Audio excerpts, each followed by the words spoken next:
Ladies and gentlemen, what is good? What is good? What is good? Of course, you know who I be. Good Doc. Dr. Mike TV. Back again, once again. Already know what it is. Instant classic in the making. Subscribe, notify, do all the good things, make yourself well versed in the good that's content. All my good stuff listed in the link in the description area below. I'm not going to be here before you long, gentlemen. I just want to give you guys a couple of travel tips. More specifically, travel tips as it pertains to you and how to navigate your way around the airport or the international airports in the Philippines. All right, so let's go ahead and lock into it. First thing you need to do, count your blessings. All right, count your blessings. When you touch down and you know that you've made it to the Philippines safe, and the lady or the nice little stewardess comes over the intercom and says, "Welcome to Ninoy Aquino International Airport," or if you're flying in Cebu, I think that's the Mactan International Airport. Count your blessings. Safe flight. You made it there in one piece. All right. Now, when you get off, I don't know what the lines are going to be like at the immigration. I say follow the crowd. If you don't know where you're going, just follow the crowd. Follow the foreign faces and see the line that they go into, because normally there's two lines. There's the foreign line, and of course there is the domestic line, and that's for the locals. Okay, right? Once you lock in, get into your line, go through the purpose. Usually, not knowing how this is going to work nowadays with the protocols and everything, but go through the line, stamp your passport, you're good for 30 days, right? All right. Now, here's where things start to get interesting.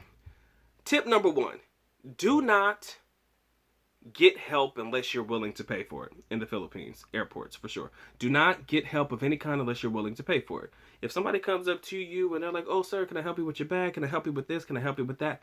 If you're not willing to pay for it, no thank you, no thank you, no thank you is all you need to say. All right? Because you're going to have to pay for those services. Now, you're first timers to the country. If they say, "Oh, sir, it's only 200 or something like that," because you're going to have to pay and they're going to charge you foreign prices way more than they would charge the locals. So you'll be like, "Okay, Doc, what's $4 to me, man? Come on now, it's a good tip. $4, $4. If you don't care, utilize the help. If you don't want it, don't get the help. It might be a little bit more than that. My mother, her sweet, sweet soul, she paid $10 to somebody. Somebody ended up hitting her with a sad story, and I was infuriated. And I don't know why I was mad. My mom's a kind person, sweet, sweet, gentle being. But she came through the airport. I couldn't do anything about it because I couldn't meet her in the airport. But as sweet as she is, somebody sold her on a sad story. She ended up getting them $10, 500 pesos. I was pissed. I told her, don't do that ever again. Okay? But then again, like I said, sometimes the money doesn't really matter to you. You know, it's a tip here, $3, $4 there. It's nothing. But do not receive any help if you're not willing to pay for it. Okay? So if you need help and you need to know where locations are, go to the concierge. Ask the security guards. They'll direct you to the places that you need to go. All right? My next tip. A lot of you guys are coming with your own home currency and you don't have any pesos on you when you travel. If you go to the money changer and you get some out of the airport, I wouldn't change more than $100. When I get outside the airport, that's what I look for. The other currency exchange places, I would ask where the nearest currency exchange is, wherever I'm staying at. That way you get an idea, and I do believe that the better prices are on the street than you'll probably find in the airport. So me, I wouldn't cash in more than 100 US dollars max. That'll get you around enough walking around money before you actually have to go out and actually get you some more money. Okay, so hopefully all of your other stuff is taken care of. You just need some walking around money. Just put about $100 at the airport, maybe even 50 if you want to. The exchange rate doesn't change whether it's 50 or $100. It shouldn't. If it does, that's very skeptical, because whether I give you a 50 or $100, whatever the rate is for that day, I should be receiving a payout for that rate.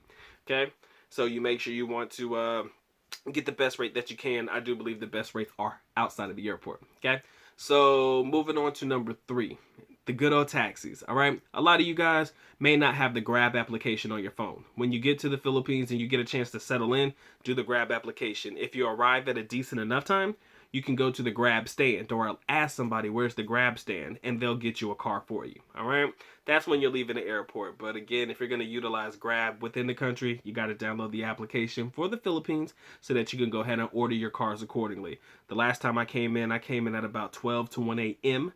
and I thought that I couldn't grab or get a Grab at that time, even though I did have it on my phone. So I ended up getting the metered yellow taxi, which is always not a bad secondary choice, but it is a little bit more expensive. But myself and other foreigners, we avoid the white taxis. They just don't seem to be fair. They don't fairly price you. They try to take advantage of you. It's sad. Not all of them, but the majority of them try to take advantage of you. So grab, if you can, yellow meter taxis from the airport. secondary alternative if ever. All right? And they'll take you wherever you need to go. They can be trusted. A little bit more expensive, but to me, I believe the yellow taxis can be trusted.